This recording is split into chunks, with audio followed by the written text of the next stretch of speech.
യേശുവേ ഒരു വാക്കുമതി എൻ ജീവിതം മാറിടുവാൻ. നിന്റെ സന്നിധിയിൽ ഇപ്പോൾ ഞാൻ നിന്റെ മൊഴികൾക്കായി വാഞ്ചിക്കുന്നേ. യേശുവേ ഒരു വാക്കുമതി മരിച്ചവരെ ഉയർപ്പിച്ചതാ, രോഗികളെ വിടുവിച്ചതാ, കൊടും കാറ്റിനെ അടക്കിയതാ. നിന്റെ ഒരു വാക്കുമതി എനിക്ക് എൻ്റെ അവസ്ഥകൾ മാറിടുവാൻ. എന്നിൽ രൂപാന്തരം വരുവാൻ. ഞാനേറെ ഫലം നൽകാൻ നിന്റെ ഒരു വാക്കുമതി എനിക്ക്. യേശുവേ ഒരു വാക്കുമതി. വീണ്ടും വരുന്ന യേശു ക്രിസ്തുവിൻ നാമത്തിലുള്ള സ്നേഹവന്ദനങ്ങൾ എല്ലാ പ്രിയപ്പെട്ടവരെ സമയത്ത് അറിയിക്കുന്നു. വിശുദ്ധ യോഹന്നാൻ എഴുതിയ സുവിശേഷം 17-ാം അധ്യായം അതിൻ്റെ 22-ാമത്തെ വചനം ഇങ്ങനെ പറയുന്നു: നീ എനിക്ക് തന്നിട്ടുള്ള മഹത്വം ഞാൻ അവർക്ക് കൊടുത്തിരിക്കുന്നു. പിതാവാം ദൈവം യേശു ക്രിസ്തുവിനെ ഈ ഭൂമിയിലേക്ക് അയച്ചു. യേശു ക്രിസ്തു ഒന്നും മറച്ചു വെക്കാതെ തനിക്ക് പിതാവ് തന്നത് എല്ലാം തന്നെ സ്നേഹിക്കുന്ന മാനവരാശിക്കായി കൊടുത്തു. തൻ്റെ അവസാനത്തുള്ള രക്തം വരെയും ജീവനും കർത്താവ് കൊടുത്തു. പക്ഷെ അതിനൊക്കെ മുമ്പ് കർത്താവ് പോകുന്നതിന് മുമ്പ് ഒരു പ്രധാനപ്പെട്ട കാര്യം പറയാണ്: പിതാവേ, നീ എനിക്ക് തന്ന മഹത്വം ഞാൻ ഇവർക്ക് കൊടുക്കുന്നു. മഹത്വം ഉള്ളത് മനുഷ്യരല്ല, ദൈവമാണ്. ദൈവത്തിൻ്റെ മഹത്വം നാം യേശു ക്രിസ്തുവിനെ സ്വീകരിക്കുമ്പോൾ ആ വ്യക്തിയിലേക്ക് വാസ്തവമായി ദൈവ മഹത്വമാണ് വ്യാപരിക്കുന്നത്.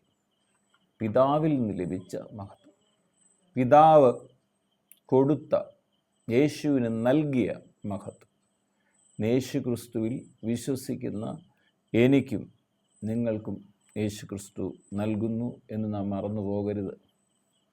യോഹന്നാൻ എഴുതിയ സുവിശേഷം 17-ാം അധ്യായം യേശു കർത്താവ് പ്രാർത്ഥിച്ചൊരു പ്രാർത്ഥനയാണ്. പ്രാർത്ഥന എന്ന് പറയുന്നത് ദൈവത്തോടുള്ള സംസാരമാണ്.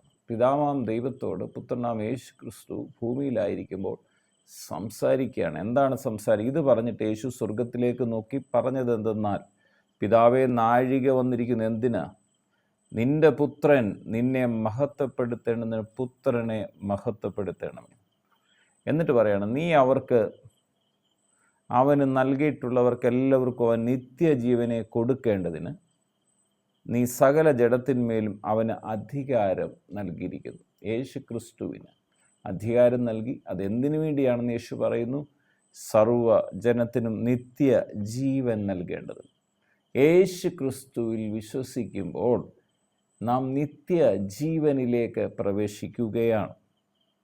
എന്നിട്ട് പറയാണ്: ഏക സത്യ ദൈവമായ നിന്നെയും നീ അയച്ചിരിക്കുന്ന യേശു ക്രിസ്തുവിനെ അറിയുന്നത് തന്നെയാ നിത്യജീവനാകുന്നു. നിത്യജീവൻ എങ്ങനെയാകുന്നു? പിതാവാം ദൈവത്തെ അറിയുകയും പിതാവാം ദൈവം അയച്ച പുത്രനാകുന്ന യേശു ക്രിസ്തുവിനെയും അറിയുന്നത് തന്നെ എന്താകുന്നു? നിത്യ ജീവൻ ആകുന്നു. എന്നിട്ട് കർത്താവ് പറയാണ്: ഞാൻ ഭൂമിയിൽ നിന്നെ മഹത്വപ്പെടുത്തി. യേശു ക്രിസ്തുവിൻ്റെ ഈ ഭൂമിയിലെ ജീവിതം പിതാവാം ദൈവത്തെ മഹത്വപ്പെടുത്തേണ്ടതിന് ഉപയോഗിച്ചു. എന്നിട്ട് പറയാണ്: നീ എനിക്ക് ചെയ്യുവാൻ തന്ന പ്രവൃത്തി തികച്ചിരിക്കുന്നു. എങ്ങനെയാണ് ദൈവത്തെ മഹത്വപ്പെടുത്തിയത് യേശു ക്രിസ്തു? പിതാവാം ദൈവം യേശു ക്രിസ്തുവിന് നൽകിയ പ്രവൃത്തി തികച്ചപ്പോൾ ഇന്ന് നമുക്കെങ്ങനെ യേശുവിനെ മഹത്വപ്പെടുത്താൻ കഴിയും? യേശു ക്രിസ്തു നമ്മെ ഏൽപ്പിച്ച ദൗത്യം അത് പൂർത്തീകരിക്കുമ്പോൾ നാം ദൈവത്തെ മഹത്വപ്പെടുത്തുന്നു. നിങ്ങളായിരിക്കുന്ന ഭവനത്തിൽ, നിങ്ങളായിരിക്കുന്ന കുടുംബത്തിൽ, സഭയിൽ ദൈവം നിങ്ങളെ ഏൽപ്പിച്ച ജോലി അത് വിശ്വസ്തയോടെ ചെയ്യുമ്പോൾ നിങ്ങൾ യേശു ക്രിസ്തുവിനെ മഹത്വപ്പെടുത്തുകയാണ് ചെയ്യുന്നത്. എന്താണ് നമ്മളെ ഏൽപ്പിച്ചിരിക്കുന്ന ദൗത്യം? ഈ പുത്രനാകുന്ന യേശു ക്രിസ്തുവിനെ മുഴുവൻ ലോകത്തിനും നാം വെളിപ്പെടുത്തി കൊടുക്കുന്നതാണ്. എന്നിട്ട് പറയണം, നീ എനിക്ക് ചെയ്യുവാൻ തന്ന പ്രവൃത്തി ഞാൻ തികച്ചിരിക്കുന്നു.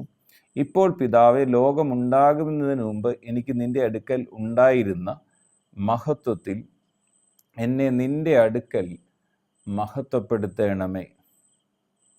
എന്നിട്ട് പറയണം, നീ ലോകത്തിൽ നിന്ന് എനിക്ക് തന്നിട്ടുള്ള മനുഷ്യർക്ക് ഞാൻ നിൻ്റെ നാമം വെളിപ്പെടുത്തിയിരിക്കുന്നു. അവർ നിനക്കുള്ളവർ ആയിരുന്നു, നീ അവരെ എനിക്ക് തന്നു. അവർ നിൻ്റെ വചനം പ്രമാണിച്ചുമിരിക്കുന്നു.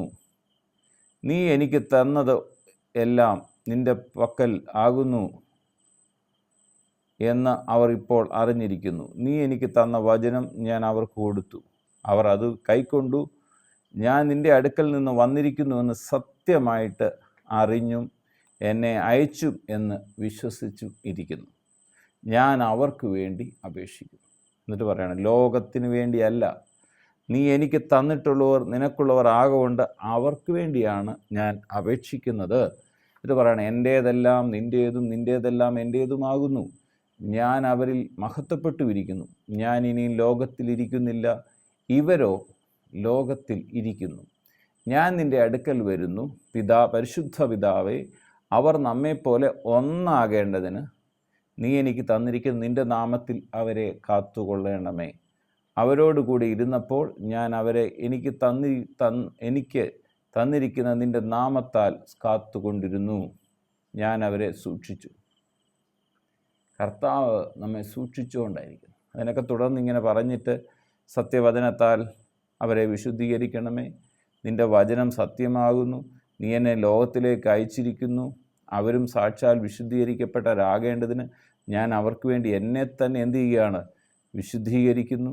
എനിക്ക് വേണ്ടി മാത്രമല്ല, ഇവരുടെ വചനത്താൽ എന്നിൽ വിശ്വസിപ്പാൻ ഇരിക്കുന്നവർക്ക് വേണ്ടിയും ഞാൻ അപേക്ഷിക്കുന്നു. നീ എന്നെ അയച്ചിരിക്കുന്നു ലോകം വിശ്വസിപ്പാൻ അവരെല്ലാവരും ഒന്നാകേണ്ടതിന്. പിതാവേ, നീ എന്നിലും ഞാൻ നിന്നിലും ആകുന്ന പോലെ അവർ നമ്മിലും ആകേണ്ടതിന് തന്നെ. എന്നിട്ട് പറയണം, നീ എനിക്ക് തന്നിട്ടുള്ള മഹത്വം ഞാൻ അവർക്ക് കൊടുത്തിരിക്കുന്നു. ഏറ്റവും പ്രധാനപ്പെട്ട ഒരു കാര്യമാണ്. ഇന്നെന്നെ കേൾക്കുന്ന പ്രിയ സഹോദരങ്ങളെ, ദൈവത്തിൻ്റെ മഹത്വം വഹിക്കുന്നവരാണ് നമ്മൾ.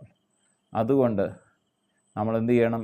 നിങ്ങൾ എന്നെ അയച്ചിരിക്കുന്നുവെന്നും നീ എന്നെ സ്നേഹിക്കുന്ന പോലെ അവരെ സ്നേഹിക്കുന്നുവെന്നും ലോകം അറിയുവാൻ നാം ഒന്നായിരിക്കുന്ന പോലെ അവർ ഒന്നാകേണ്ടതിന് ഞാൻ അവരിലും അവർ എന്നിലുമായി ഐക്യത്തിൽ തികഞ്ഞവരാകേണ്ടതിന് തന്നെ. എന്തിനു വേണ്ടിയാ? ഐക്യത്തിൽ, ഒറ്റ മനസ്സോടെ. അതിനാ ദൈവം നമുക്ക് തന്നിരിക്കുന്നത് ദൈവത്തിൻ്റെ മഹത്വം. ഐക്യതയിൽ തികഞ്ഞവരായി, പരസ്പരം ഐക്യതയുള്ളവരായി തീരേണ്ടത്. അതിന് ദൈവത്തിൻ്റെ പരിശുദ്ധാത്മാവ് എല്ലാ കുടുംബങ്ങളിലും സഭകളിലും വ്യക്തിജീവിതങ്ങളിലും വലിയ ഐക്യത ഉണ്ടാകുവാൻ ദൈവത്തിൻ്റെ പരിശുദ്ധാത്മാവ് സഹായിക്കട്ടെ. പിതാവെ, പ്രാർത്ഥിക്കുന്നു യേശു ക്രിസ്തുവിൻ നാമത്തിൽ എന്നെ കേൾക്കുന്ന ഓരോ പ്രിയപ്പെട്ടവരെ അനുഗ്രഹിച്ച് പ്രാർത്ഥിക്കുന്നു.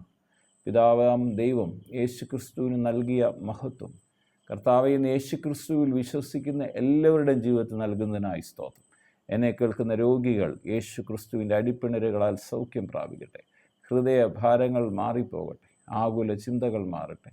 ഭയങ്ങൾ മാറിപ്പോകട്ടെ. കർത്താവായ യേശു ക്രിസ്തുവിൻ്റെ മഹത്വം ഓരോ വ്യക്തി ജീവിതങ്ങളും വ്യാപരിക്കട്ടെ. പ്രാർത്ഥിച്ച് അനുഗ്രഹിക്കുന്നു. സകല മഹത്വവർക്കപ്പെട്ട കുഞ്ഞാടിൽ യേശു ക്രിസ്തുവിൻ പൊന്നുനാമത്തിൽ പിതാവേ, ആമേൻ. യേശുവേ, ഒരു വാക്കുമതി എൻ ജീവിതം മാറിടുവാൻ. നിന്റെ സന്നിധിയിൽ ഇപ്പോൾ ഞാൻ നിന്റെ മൊഴികൾക്കായി വാഞ്ചിക്കുന്നേ. യേശുവേ, ഒരു വാക്കുമതി.